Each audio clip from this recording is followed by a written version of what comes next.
Kita mungkin pernah cerita di sini. Ada seorang raja yang dia itu nggak bisa tidur. Apa bahasa penyakit apa namanya? Insomnia apa namanya itu? Nggak bisa tidur. Sudah berhari-hari, berminggu-minggu tidak bisa tidur. Didatangkan tabib, zaman dulu kan tabib namanya. Tabib, didatangkan dokter dari mana-mana. Semua tabib tidak bisa menyembuhkan penyakitnya si raja ini yang nggak bisa tidur. Kepingin tidur tapi nggak bisa, mata ini nggak bisa terpejam. Siapa yang pernah merasakan seperti itu? Saya pribadi berapa kali merasakan itu. Mata ini perih, tapi nggak bisa terpejam, terbuka, karena ngambek, matanya sudah ngambek. Nah, susah itu. Jadi bingung raja ini bagaimana ini, tidak bisa merasakan nikmat tidur ini, gimana caranya? Duit yang banyak, kekuasaan yang ada, tidak bisa mendatangkan dokter terbaik manapun, tidak bisa menyembuhkan. Maka suatu hari sang raja ini pun mengajak daripada tentaranya, beberapa tentara untuk berburu di hutan.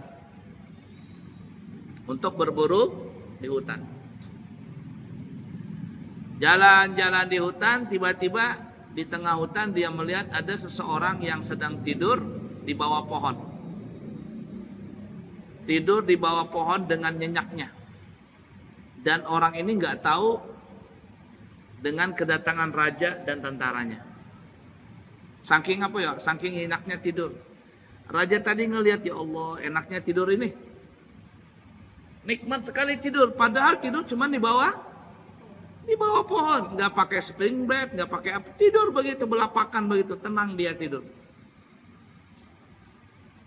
Lalu raja pun menyuruh tentaranya untuk membangunkan orang ini. Bangun.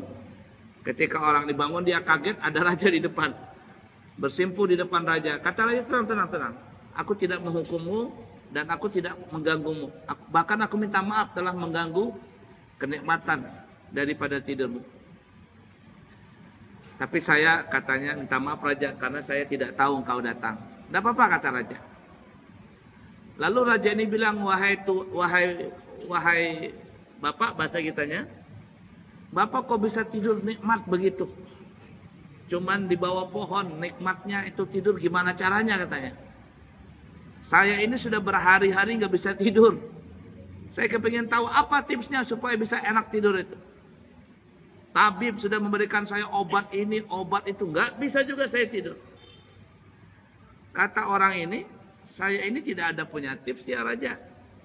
Saya tidak punya obat, tidak punya ini.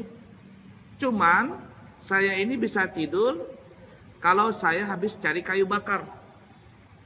Ini kalau saya cari kayu bakar, saya kecapean, badan saya keringatan, lalu timbullah rasa saya mempunyai rasa ngantuk. Disitulah baru saya nikmat tidur. Kata raja, kalau begitu boleh nggak aku juga ikut cari kayu bakar?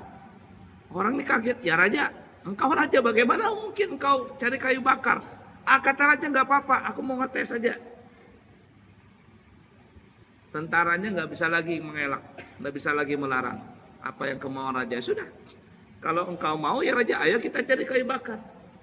Maka sang raja ini pun mengambil kampak, dia mencari kayu bakar tadi, plak. Namanya raja, tidak pernah kerja, kan duduk aja di singgah sana. Baru bekerja 5 menit, 9 menit, 10 menit, langsung kecapean. Keringat bercucuran di badannya dia. Keringat bercucuran, kemudian rasa capek sudah mulai ada. Tiba-tiba sang raja ini menguap. Menguap. Ketika dia menguap tadi, dia mengucapkan alhamdulillah, berapa lama sudah kupingin menantikan rasa nguap ini.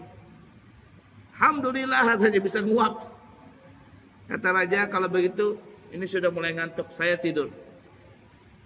Tidurlah dia sang raja tadi. Di mana tidur? Pakai keranjang, pakai spring bed? Enggak, tidur di bawah pohon sama petani tadi.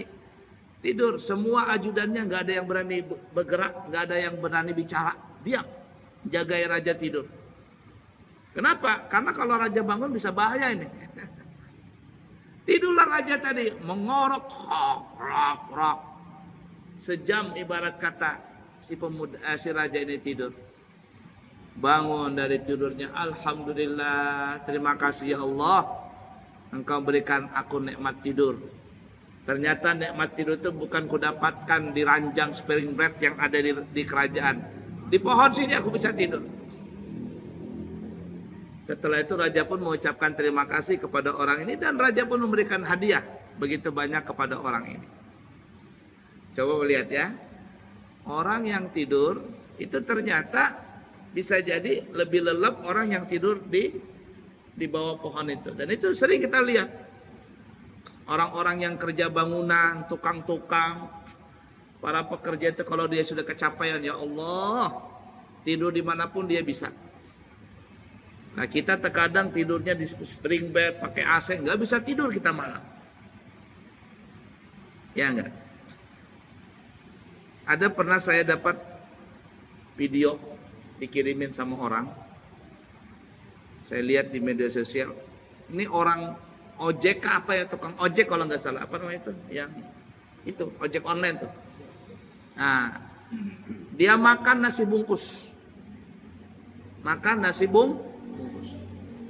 Begitu nikmatnya dia makan nasi bungkus itu. Dia jilat tangannya, dia jilat itu dia apa namanya itu bungkusnya.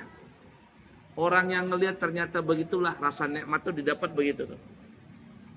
Nah, orang yang makan banyak makanan tuh nggak habis. Dia begitu merasa nikmat, lalu dia mengatakan alhamdulillah. Nah itu tuh, aku mendapatkan kenikmatan tadi bukan dari kemewahan, ternyata bisa didapat dari sedikitnya harta tadi. Paham lah ya? Mudah-mudahan Allah jadikan kita semuanya orang yang pandai bersyukur. Allah berikan kepada kita hidayah agar kita bisa menggunakan kenikmatan itu di jalan yang diridhoi oleh Allah.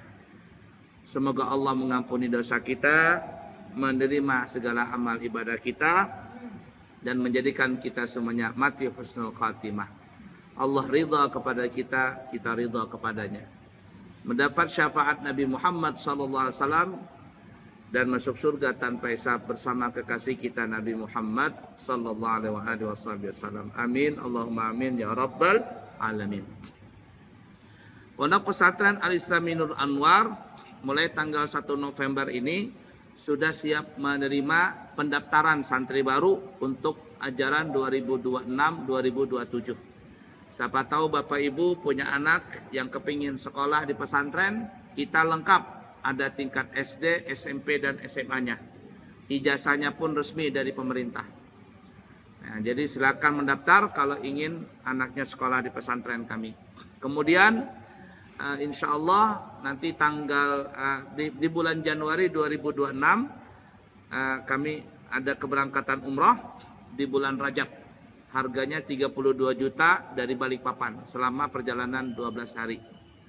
Nah sebenarnya saya kemarin berangkat tapi jamaahnya banyak perempuan. Jadi saya tidak berangkat. Saya suruh istri saya yang berangkat. Ini baru tadi datang di Madinah. Baru nyampe di Madinah. Hari ini nyampe di Madinah. Nah, jadi karena jamaahnya perempuan, jadi saya suruh istri saya saja yang berangkat. Insya Allah nanti di Januari saya berangkat. Siapa tahu ada yang berangkat umrah, harga 32 juta selama perjalanan 12 sampai 14 hari. Dari Balikpapan dan kembali ke Balikpapan. Terima kasih. Subhanakallahumma bihamdika asyhadu an la ilaha illa anta astaghfiruka wa atubu ilaihi wa akhiru kalam. Assalamualaikum warahmatullahi wabarakatuh.